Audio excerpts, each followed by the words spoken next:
Yo, what's up? It's your boy Avexys, and in this video, I have 5 more tips for you guys to make you guys into successful Gears players and get you a lot better at the game. Now, this first tip is pretty easy, but it is often overlooked on how important it is. Now, the first tip I have for you guys is to make TACCOM your best friend. Now, what I mean by this is TACCOM is actually the most useful tool you're going to be using when you're in a lot of team fights and it's playing any team-based mode. The only time that you won't be using TACCOM is probably in free-for-all, and even then you'll still find ways to use it. Either if it's checking for weapon respawn times, marking somebody, and then TACCOMing so you see them through the wall, or just looking over the map to see the marks and how you plan your next rotation. Your TACCOM is so important, you guys, and I really advise you to use it whenever you are not in a fight and you'd have nobody around you, or even if you have somebody around you. Use your TACCOM. I'm telling you, it will help you in leaps and bounds on how much of an aware player you will become. My favorite thing to do with the TACCOM is mark people before a smoke grenade pops, so you can TACCOM and see their character through the smoke and shoot through the smoke while they do not know where you are. There's many other effective ways to use it, but that's just one of them, and it will help you a lot. Alright, let's get straight into this next tip. I'm going to show you guys the correct way to walk wide, right? So, I'm going to give you a hypothetical situation, and I'm going to show you guys the correct way to play it. Alright, so, let's say your opponent that you're trying to kill is on this cover right here. This cover is called doubles or couch. And you are two-man pushing him from this eye cover right here and this half cover.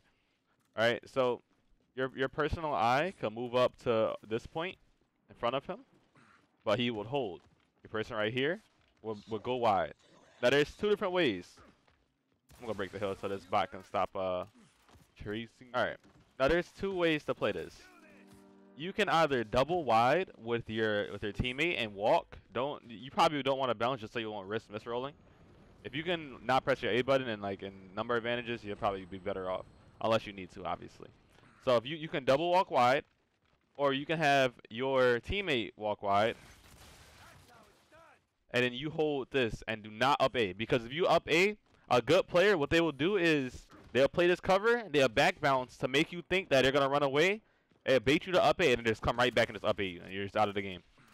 And you don't want to play that. I notice a lot of players when they play wide, they often end up Aing, and that's usually what costs them. It costed me before. It still does to this day, every now and then, because sometimes it's hard to really think of it when there's like a lot going on.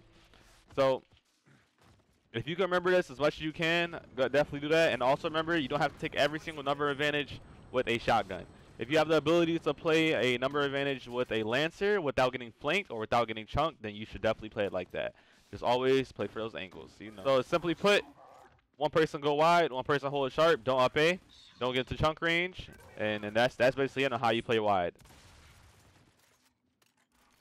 Alright, the next step I have for you guys is to utilize every single weapon that you have. Alright? Your ability to switch weapons is much more important than you think.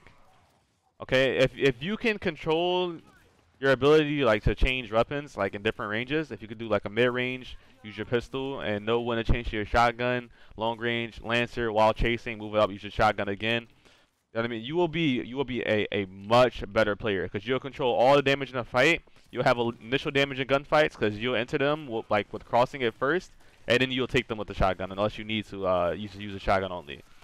But the ability to switch weapons is often underestimated, so if you can consciously think about switching weapons while you are playing, you will be definitely a better Gears player. Now this next step is sort of led into by the last one, and it has to do with switching weapons, right? So you're gonna eventually switch to your pistol. Your pistol is actually very good. It does a lot of damage, and you could get a lot of rounds out as long as you're accurate and you have a decent trigger finger. Even if you don't, it's still good for keeping people hurt and initial damage. So what you want to do with your pistol is try to zoom up with it as much as you can. Your LT is going to be extremely accurate unless you're just very good playing on a 20 plus sense and aiming your pistol. Now it's a lot easier if you guys utilize your zoom sense correct, and that is what this tip is all about. Utilizing your zoom sensitivity. Now I have mine on 20. You'll notice that I have my looking target on 28. My zoom is on 20 simply because I do not need it to be as fast as my normal ADS. I'm literally zoomed in.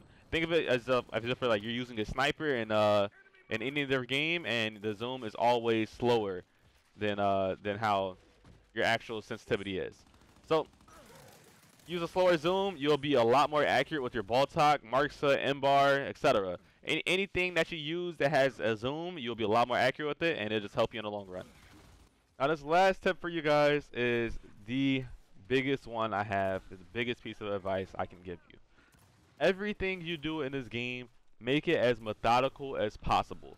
Make it all a part of your timing, your cover gameplay, everything. Make it all just be synchronized. Have some unity in your gameplay.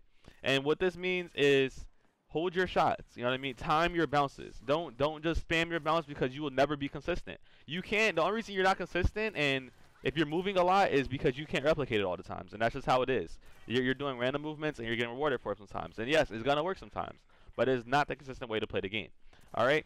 You want to be as methodical as possible. Always try to outplay your opponents. Don't be scared to throw fakes and baits in your gameplay. All right, just be confident. Be confident, be composed, and you will see yourself grow so much. It's actually crazy. And the next step is how to get better at this, and that is simply to actually just be a student of the game. If you want to get better, if you want to actually learn, then definitely be willing to look into it. If you've already made it to this video, this is your first step.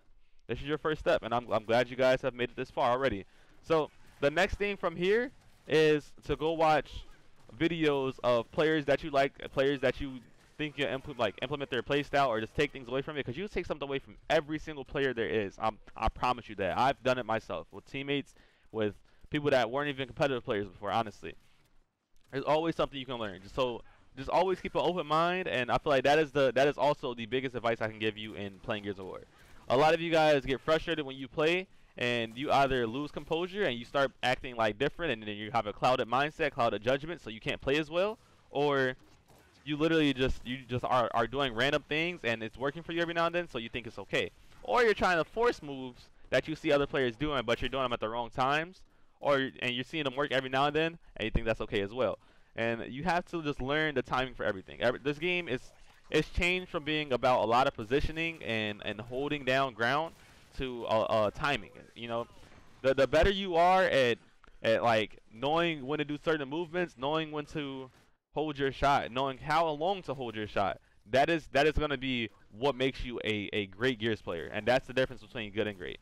The easiest way, if you guys want to learn cover fights, is to watch wagers. Wagers have the cleanest shotgun fights and pistol engagements. You'll see like players switching weapons back and forth, but you won't get a lot of playmaking ability and learning how to read the map as well from watching wagers. You'll learn more of that from watching escalation. So if you guys want to watch some of my old wagers to learn how I use covers and what I think are the best methods, then just watch those back and see like understand that the moves I'm using is because of the timing of the situation. It's not just because like it was like a random thought and I thought it would work and I thought it had like a decent probability of working. Just you do the best of your ability to always consciously think and outsmart your opponent, and you will be so much better than you already are. So that's basically it for this video, you guys. I appreciate everyone for watching. The comments, likes, subscribes are always appreciated. If you guys want to watch me play live, make sure you come check out my stream, twitch.tv/Avexys. It'll be in the description below.